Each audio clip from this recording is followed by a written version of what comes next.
Have you ever heard of temporal arteritis? This silent disease is impacting an increasing number of elderly individuals, but a large number of them are unaware of its existence, not to mention its complications. In this video, we will discuss in detail the main signs and symptoms, the individuals who are most prone, how to make the proper diagnosis, and primarily the treatment solution.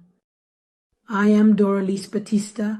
I am an oncological neurosurgeon, and our mission is to provide quality information to a large number of individuals.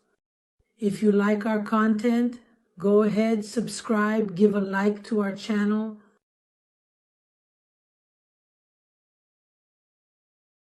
Temporal arteritis, also known as giant cell arteritis, is an inflammatory disease that keeps hurting, progressively damaging the arteries, especially the superficial temporal artery, which is this vessel that is located here in the temple region.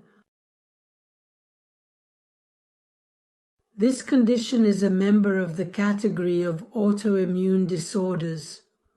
Due to reasons that are not completely understood, our body mistakenly begins to attack our own cells, and this forms the foundation of temporal arteritis.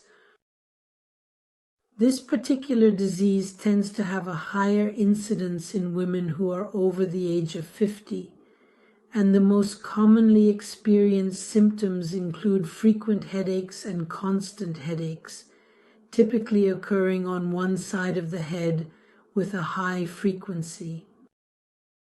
This pain can be accompanied by jaw pain, and sometimes the patient starts to experience difficulty chewing. There may also be ear pain, and it is sometimes possible to observe the thickening of the blood vessel, which becomes very visible and marked on the patient's forehead. It can cause fever, it can cause symptoms of weakness, fatigue, diffuse joint pain, and in more severe cases, it can even lead to permanent vision loss. It is important to seek medical attention if experiencing any of these symptoms. When suspected of temporal arteritis, it is essential to perform tests to confirm this diagnosis. Among the most commonly used exams are blood tests, where we request inflammatory markers. These are tests that indicate whether there is a significant inflammation in our body. In addition, we can also make use of imaging examinations, such as ultrasound, to visualize the thickening and hardening of the artery. However, the most accurate way to make a correct diagnosis is to perform a small biopsy of this artery.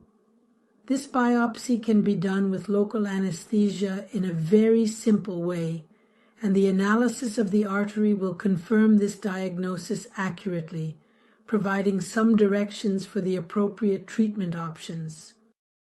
Once the correct diagnosis is established, it is time to proceed with the appropriate treatment, and the treatment for temporal arteritis primarily involves the utilization of medications such as corticosteroids and immunosuppressants. Both medications have the objective of controlling the immune response that is taking place in a wild and disorganized manner. The success of the treatment of temporal arteritis fundamentally depends on the timeliness of its diagnosis. Therefore, the more awareness and information we possess, the greater our chances of achieving successful treatment, and most importantly, restoring quality of life to these individuals who are in need. If you are on the other side, liked this video, thought it was useful, that it is important, we kindly request you to like, subscribe, share, and assist us in maintaining this chain of goodness in motion. If you're there on the other side and have any of the listed symptoms, don't hesitate to seek medical help without delay. Your health is your greatest asset, so that's it, neuro people. See you in the next video.